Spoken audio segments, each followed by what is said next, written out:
Welcome back to the Deep Dive. If you joined us for our previous deep dives into the claims from the YouTube channel DeepHumor, you'll remember he was sounding the alarm about YouTube's supposed new AI age verification system. And that big August 13th deadline for universal ID checks he kept talking about. Exactly. And the timing for this follow-up is really important. DeepHumor has just released a new video. YouTube just defended its ID verification. Right. It's not just about what he's saying now, but it's a fascinating look at how these narratives twist and evolve, especially when they touch on sensitive topics like online privacy or, corporate control. Absolutely. So our mission today is to dissect this latest video. We want to show you with this specific example exactly how misinformation campaigns can take bits of truth, blend them with speculation, and frankly, create fear. Yeah, give people clear markers to spot these tactics themselves. Because figuring out how to evaluate information these days is, well, it's a crucial skill. Let's unpack this. So DeepHumor is certainly doubling down on his claims. How does he kick off this new video? What's the core problem he's still trying to sell us on? He jumps right back in, reiterating that central claim quite forcefully. He states, and I'm quoting here, YouTube is going to be using AI to determine whether you're an adult or not on August 13th. Okay. And if they mark you as a kid, you're going to have to show them your ID to prove that you're not a kid. Then he immediately pivots, offering what he calls solutions to this supposed threat. The solutions. So what's his first piece of advice for avoiding this universal ID check he believes is coming for everyone? His first big piece of advice is all about gaming your watch history. Gaming your history. How? He claims YouTube figures out your age based on things like what you look up, how old your account is, and significantly the videos you actually watch. He tells viewers that to avoid getting flagged as under 18, you literally need to not watch videos that are marked as made for kids. He even uses iCarly as an example, right? Saying a clip on Nick Rewind with comments enabled marked not made for kids, that's fine. Yeah, that's okay. But he warns watching SpongeBob on the official SpongeBob SquarePants channel. Which is marked made for kids. Right. That means you most likely, unfortunately, have to stop watching videos like this. He actually advises avoiding official channels altogether, like Disney Animation. So no more official SpongeBob. A truly terrible trade-off for online freedom, isn't it? It's certainly an interesting demand, but you've hit on a crucial point. This feels like a huge leap in logic. How so? Well, the previous Copia update from 2020, which he connects this to, is fundamentally about protecting children's data online. Right, Copia. Kids' data. Exactly. It affects content features like personalized ads or comments on videos for kids, but it is not a direct tool for universally verifying every viewer's age just for general access to YouTube. So he's mixing things up. Completely. He's mixing up a content labeling system for children's privacy with this idea of a universal age gate for adults that requires an ID if AI makes an error. It's like saying the grocery store will card you for buying kids' cereal just because the box says kid-friendly. Okay, yeah. It simply doesn't track. It doesn't. That analogy perfectly illustrates the misdirection. It makes you wonder, is this a common pattern we see with these kinds of online narratives, mixing truth with speculation? Absolutely. It's a textbook tactic, really. It keeps people alarmed. Okay. And speaking of alarm, DeepHumor then pivots to his second tip for dodging this supposed ID demand. Tip number 2. And this is where it gets really interesting, because he almost trips over his own argument. He states, and I'm quoting him directly, YouTube's ID system has kind of already been in place for years. Wait, what? They've been requesting ID for watching age-restricted content and stuff. Hold on. Now, this point is a bit confusing given what we discussed last time. If YouTube already asks for ID for age-restricted content, how does his claim about a universal ID check on August 13th fit into that? Can you clarify the distinction for us? That's the core of it. Yeah. The irony here is quite striking. He states the actual truth of the policy. YouTube already has an ID check for restricted content. Right. But then, in the very next breath, he keeps pushing this scary story about a universal ID demand for all users if the AI happens to make a mistake. So it's the solutions. His solutions, like messing with your watch history, were supposedly needed to avoid that universal check. A check that his own words just suggested isn't the actual policy for general use. Wow. It's a classic rhetorical trick, burying an inconvenient truth inside a bigger, scarier narrative to maintain alarm. He admits the target and then pivots right back to the universal threat. That's a very slick maneuver. And then just to add another layer, he talks about these alternate methods he's heard about for passing the ID check, but he specifically says not to use them. Right, yeah. What kind of methods is he talking about? He mentions some pretty out there ideas. Things like using images from the video game Death Stranding, the baby pods. Seriously, baby pods. Yeah, to fake pictures of themselves, or even using AI to generate fake faces or IDs. Okay. To his credit, he does warn against this. He says using a fake ID is most likely illegal, and that YouTube's AI will most likely be able to detect that these are AI. So he's being responsible and warning against illegal stuff, which is good, but just bringing it up at all, doesn't that inherently keep the fear simmering? Well, without a doubt. It implies the situation is so dire that people are actually contemplating these crazy illegal workarounds. Precisely. That's the fascinating part of the rhetoric here. While he's saying, don't do this, it's illegal, it won't work, the mere fact that he's discussing faking IDs or using game imagery implicitly validates the underlying fear. Right. It suggests the threat is so significant that such drastic measures might even cross someone's mind, even though, as he partly admitted, the actual policy for general YouTube use doesn't require this level of panic. So talking about the extreme workarounds keeps the alarm bells ringing loud and clear. Exactly. It's subtle, but very effective at manipulating how people see the situation. Okay, so DeepHumor's latest video is called YouTube Just Defended Its ID Verification. What did YouTube actually say to defend themselves against these claims? Did they address it directly? They did. YouTube released statements from a Google employee, Rob, addressing common concerns.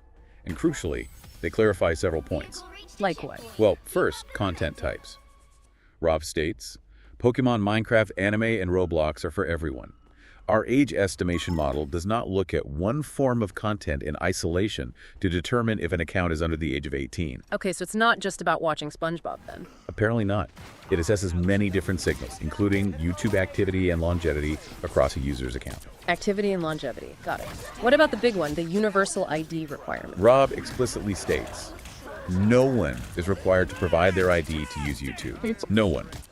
ID is only requested if the AI determines you are under 18 and you want to access age-restricted content. Okay. Restricted content only. Right.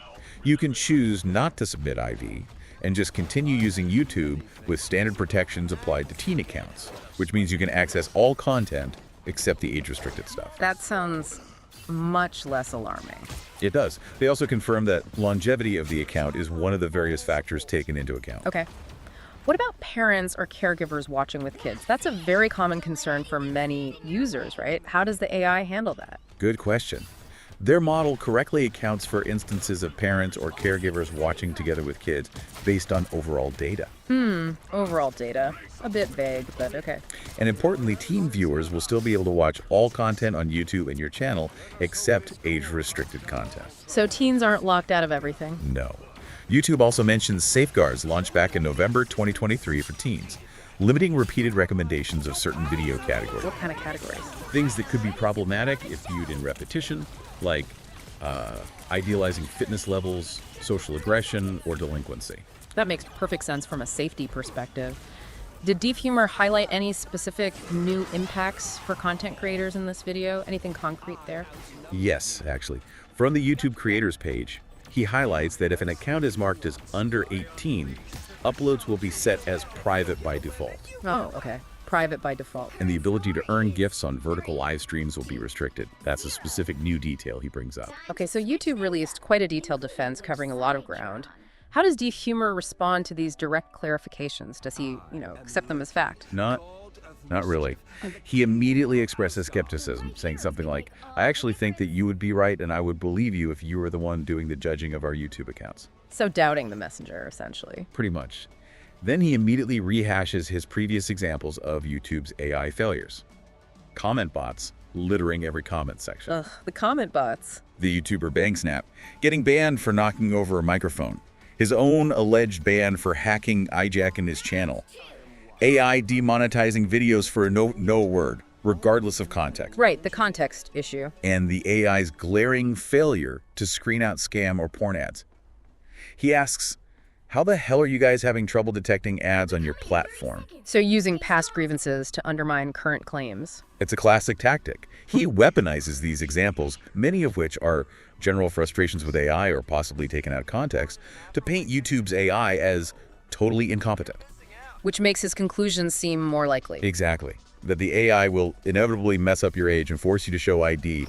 It makes it seem much more plausible if you believe the AI is fundamentally broken. And what about YouTube's direct statement that no one is required to provide their ID to use YouTube? How does he counter that explicit clarification? That seems pretty clear-cut. He admits, yes, in a literal sense, this is true. The literal sense hedge. But then he pivots, arguing, you are essentially required in the sense that if you don't, and YouTube marks you as someone who's under 18, you are going to lose a lot of features on the website. Okay, so shifting from required to use to required for features. Right. And then he relists those extensive advanced creator features we've discussed.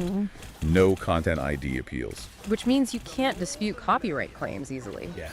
Big deal for creators. Huge. No external links and descriptions, no embedding live streams, no creating more daily live streams, no creating more daily shorts, no thumbnail A/B testing. Which helps creators optimize their videos. No uploading more videos daily, and the most important one, you can't make any money. Wow, that's a long list. But how accurate is that connection? Well, this is the core distortion he maintains. These advanced creator features are typically tied to channel history or phone video verification for creators. Things that prove legitimacy over time. Exactly. Prove legitimate usage and trustworthiness. They are not a direct consequence of a universal age check for simply browsing YouTube. So he's conflating two different verification systems again. Deliberately. He's mixing up access to specific videos with the overall health and viability of someone's channel and livelihood. And that's where a lot of the fear among creators comes from. He also throws in an anecdote to dispute YouTube's claims about account longevity, right? Almost like a, well, what about this specific case argument? Precisely. He disputes YouTube's claim about account longevity being a factor by citing his channel mod, Canner1, who apparently tweeted that he had to upload my ID to be able to live stream on the YouTube account I've had for 15 years, despite the account being almost old enough to be 18. One anecdote versus a stated policy factor, okay? He expresses open skepticism about YouTube's ability to tell if you're watching with kids. How does he frame that? He just openly expresses his ignorance, basically asking his AI geniuses in the comments, how in the F are they going to actually determine if you're watching a video with your kids? Then he shifts to the idea of parental responsibility. What's his argument there and what's the implication? He argues that if that's the case, you need to just get kids off the internet. He states, if I'm 5 years old and I go see something bad on YouTube that's not YouTube's fault, that's my fake parents' fault. They need to monitor what I do. Shifting the blame entirely. Right. And he questions the purpose of YouTube Kids if the main platform is doing this, saying, what the hell is the point of YouTube Kids? Okay. This argument strategically shifts the blame or responsibility entirely away from the platforms and onto parents. It taps into a polarized debate, for sure. But it also undermines the platform's stated safety goals. Exactly. And reinforces his core narrative that the true motive must be something else entirely, like, mass data collection. And then the classic fear-mongering tactic, the slippery slope. Where does he take that? Does he broaden the threat? You've hit the nail on the head. He asked, where does this stop? What website is not going to require ID? This is classic fear-mongering, expanding the perceived threat beyond just YouTube, making it feel like some internet-wide dystopian movement. Right? Not just YouTube, but the whole internet is coming for your ID. That's the implication. And he wraps up with some pretty passionate calls to action, connecting it to his own experience, right? As if he's being personally victimized. Oh, absolutely. He ends by declaring, I'm not giving YouTube my Thing ID. He puts on his tinfoil hat, claiming YouTube might be mad at me, and causing unsubscribes because he talked about how to avoid YouTube's ID verification. Wow. He directly asks viewers to boost engagement, leave a like and a comment, subscribe for more to help him out, implying YouTube is trying to suppress his videos. So leveraging potential platform suppression to drive engagement. It's a strategy about building a movement. He uses his own experiences and this narrative of being potentially silenced or victimized to rally people against what he portrays as the common enemy, YouTube's supposed overreach, designed to stir up outrage and build a community unified against the perceived wrong, while also ensuring his own videos get seen and shared widely. So, after dissecting all that, what does this all mean for us as informed users trying to navigate this information landscape? What's the takeaway? Well, the core distortion really hasn't changed from his previous videos.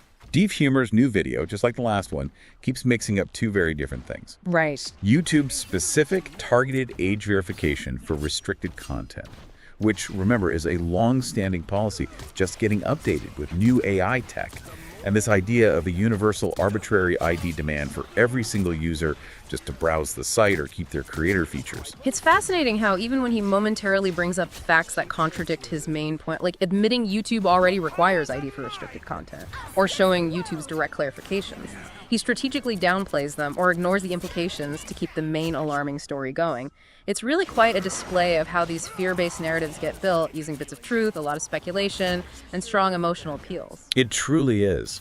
He weaponizes existing frustrations users might have with YouTube's AI in other areas, like the comment bots or demonetization. Things everyone gets annoyed about. Exactly. He uses those to sow distrust about the age verification system, even if the issues are completely unrelated. And his claims about creators losing monetization or advanced features are a key fear tactic. Exploiting their dependence on the platform. Precisely, by conflating two distinct verification systems: general age checks versus creator feature eligibility. And beyond just YouTube, he successfully broadens the scope of fear, linking YouTube's actions to Spotify, painting this picture of a wider, internet-wide data collection agenda. Yeah, suddenly it's not just a YouTube problem. It's presented as this widespread digital control issue affecting your whole online life. Yes, and his passionate calls to action are meticulously designed to galvanize his community, unite them around a shared sense of injustice and impending loss of digital freedom, urging collective protest against what he repeatedly calls bulls. This is really a hallmark of content aiming to manipulate through fear and outrage rather than inform through objective, balanced analysis. So as we wrap up this deep dive, it really highlights that crucial skill, doesn't it? Discerning reliable information in today's incredibly complex digital landscape is just more important than ever. Couldn't agree more. As users, we have to differentiate between official statements, informed analysis, and just pure alarmist speculation. Absolutely. The DeepHumor videos, while maybe raising some legitimate general questions about AI accuracy or platform responsibility here and there, Sure. predominantly employed fear-based tactics. They conflated different policies, presented speculative outcomes as confirmed facts, all to generate outrage and mobilize their audience. It's almost a masterclass in how narratives can distort reality to get a specific emotional and behavioral response. So what does this all mean for you listening right now?